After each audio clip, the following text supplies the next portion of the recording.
ซึมเศร้าเหียบเงาหรือดีคงเสียทีคนเลวชะกันเขาหวานวาจาปลานพลาพรหมจันทร์บันเอาความสาน้ำตาลอ่านเจไม่ยืดไม่ยาวเหม็นข้าวน้ำตา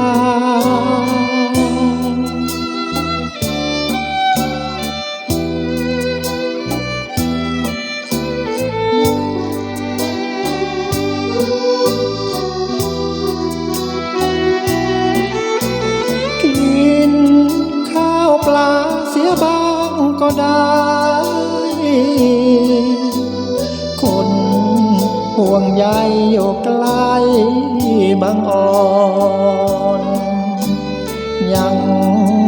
อาวรณ์และเวทนาเปิดหน้าต่างมองเห็นน้องโศกาอยากฆ่าตัวตายเสียตัวตกเตียงก็เพียงหนึ่งชายอย่าตายเลยน้องเอ๋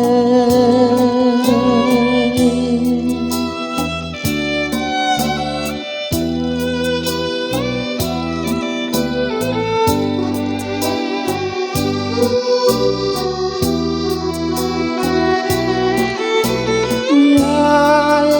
ไม่ปองหันมองตัวพี่คอ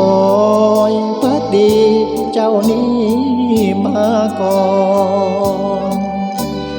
ยังอาวรณ์งามงอนอย่างเคยถึงหมดราคา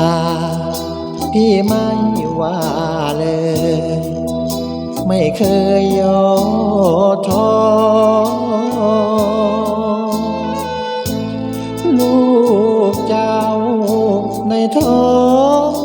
พี่ปองเฝ้ารอเป็นพ่อให้น้อง